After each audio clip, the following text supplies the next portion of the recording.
by Eric Longman. Off on a Comet by Jules Verne. Translated by Anonymous. Book 1, Chapter 9. Inquiries Unsatisfied. Fast as his legs could carry him, Servadac had made his way to the top of the cliff.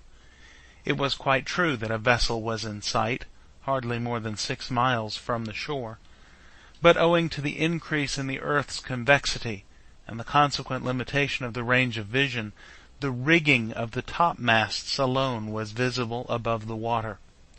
This was enough, however, to indicate that the ship was a schooner, an impression that was confirmed when, 2 hours later, she came entirely in sight. "The Dobryna!" exclaimed Servadac, keeping his eye unmoved at his telescope. "Impossible, sir," rejoined Ben-Zoof. "There are no signs of smoke." "The Dobryna," repeated the captain, positively. "She is under sail, but she is Count Timascheff's yacht." He was right. If the Count were on board, a strange fatality was bringing him to the presence of his rival. But no longer now could Servadac regard him in the light of an adversary. Circumstances had changed, and all animosity was absorbed in the eagerness with which he hailed the prospect of obtaining some information about the recent startling and inexplicable events.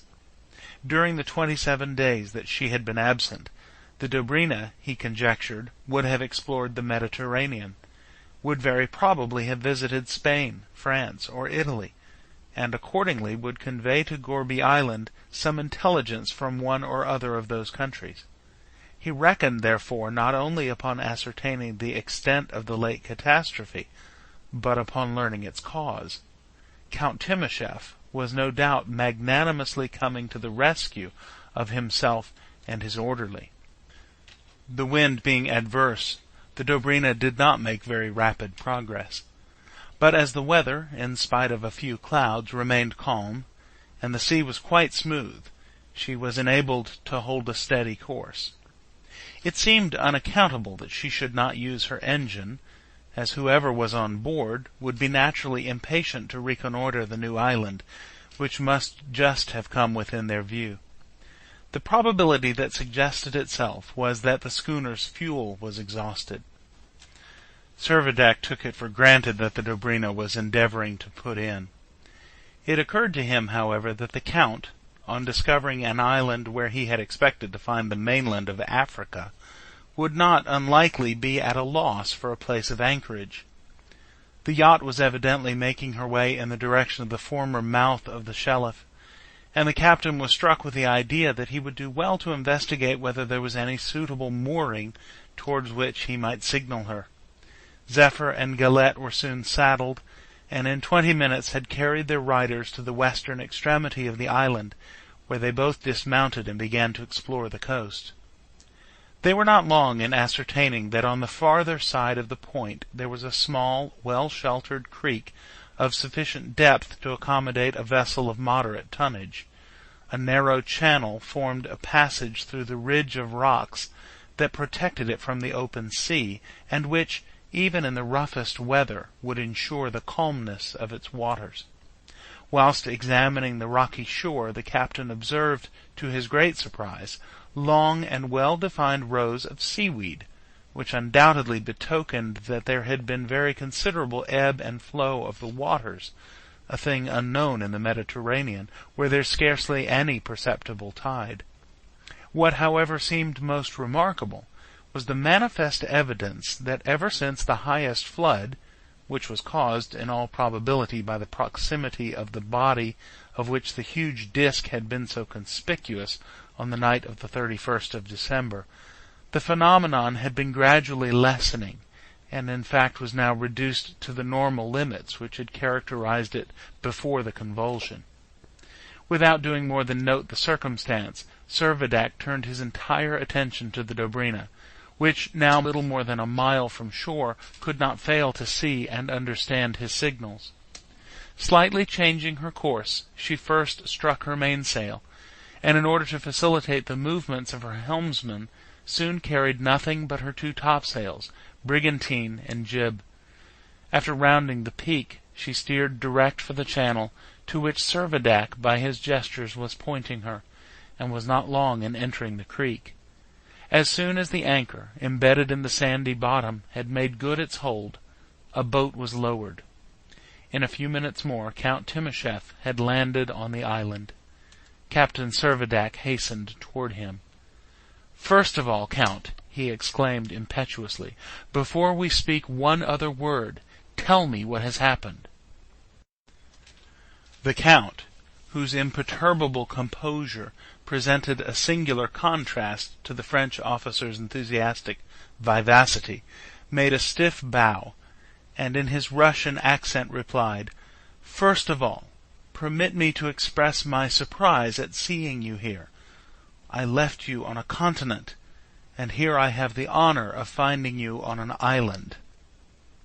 "I assure you, Count, I have never left the place." "I'm quite aware of it, Captain Servadac, and I now beg to offer you my sincere apologies for failing to keep my appointment with you." "Never mind now," interposed the captain. "We will talk of that by and by. First, tell me what has happened." "The very question I was about to put to you, Captain Servadac." "Do you mean to say you know nothing of the cause, and can tell me nothing of the extent of the catastrophe which has transformed this part of Africa into an island?" "Nothing more than you know yourself." "But surely, Count Timascheff, you can inform me whether, upon the northern shore of the Mediterranean—" "Are you certain that this is the Mediterranean?" asked the Count significantly, and added, "I have discovered no sign of land." The captain stared in silent bewilderment. For some moments he seemed perfectly stupefied, and then, recovering himself, he began to overwhelm the Count with a torrent of questions. Had he noticed, ever since the 1st of January, that the sun had risen in the west? Had he noticed that the days had been only 6 hours long, and that the weight of the atmosphere was so much diminished? Had he observed that the moon had quite disappeared, and that the earth had been in imminent hazard of running foul of the planet Venus? Was he aware, in short, that the entire motions of the terrestrial sphere had undergone a complete modification? To all these inquiries the Count responded in the affirmative. He was acquainted with everything that had transpired, but to Servadac's increasing astonishment he could throw no light upon the cause of any of the phenomena. "On the night of the 31st of December," he said, "I was proceeding by sea to our appointed place of meeting, when my yacht was suddenly caught on the crest of an enormous wave, and carried to a height which it is beyond my power to estimate. Some mysterious force seemed to have brought about a convulsion of the elements. Our engine was damaged, nay, disabled, and we drifted entirely at the mercy of the terrible hurricane that raged during the succeeding days. That the Dobryna escaped at all is little less than a miracle, and I can only attribute her safety to the fact that she occupied the center of the vast cyclone, and consequently did not experience much change of position." He paused and added, "Your island is the first land we have seen." "Then let us put out to sea at once, and ascertain the extent of the disaster," cried the captain eagerly. "You will take me on board, Count, will you not?" "My yacht is at your service, sir, even should you require to make a tour around the world." "A tour around the Mediterranean will suffice for the present, I think," said the captain, smiling. The Count shook his head. "I am not sure," said he, "but what the tour of the Mediterranean will prove to be the tour of the world." Servadac made no reply, but for a time remained silent and absorbed in thought. After the silence was broken, they consulted as to what course was best to pursue, and the plan they proposed was, in the first place, to discover how much of the African coast still remained, and to carry on the tidings of their own experiences to Algiers, or, in the event of the southern shore having actually disappeared, they would make their way northwards, and put themselves in communication with the population on the river banks of Europe. Before starting, it was indispensable that the engine of the Dobryna should be repaired. To sail under canvas only would, in contrary winds and rough seas, be both tedious and difficult. The stock of coal on board was adequate for 2 months' consumption, but as it would at the expiration of that time be exhausted, it was obviously the part of prudence to employ it in reaching a port where fuel could be replenished. The damage sustained by the engine proved to be not very serious, and in 3 days after her arrival the Dobryna was again ready to put to sea. Servadac employed the interval in making the Count acquainted with all he knew about his small domain. They made an entire circuit of the island, and both agreed that it must be beyond the limits of that circumscribed territory that they must seek an explanation of what had so strangely transpired. It was on the last day of January that the repairs of the schooner were completed. A slight diminution in the excessively high temperature which had prevailed for the last few weeks was the only apparent change in the general order of things. But whether this was to be attributed to any alteration in the earth's orbit was a question which would still require several days to decide. The weather remained fine, and although a few clouds had accumulated, and might have caused a trifling fall of the barometer, they were not sufficiently threatening to delay the departure of the Dobryna. Doubts now arose, and some discussion followed, whether or not it was desirable for Ben-Zoof to accompany his master.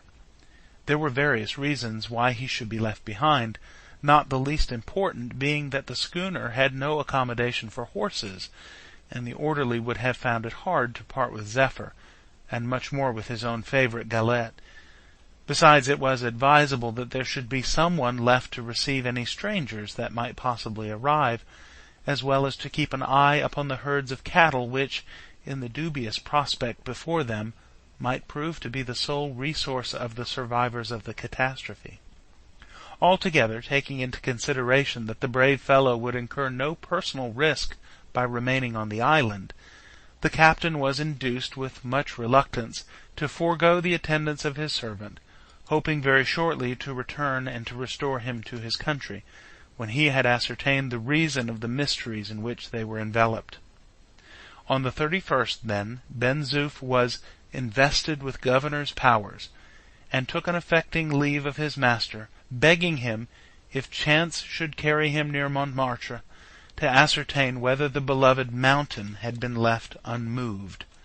Farewells over, the Dobryna was carefully steered through the creek, and was soon upon the open sea.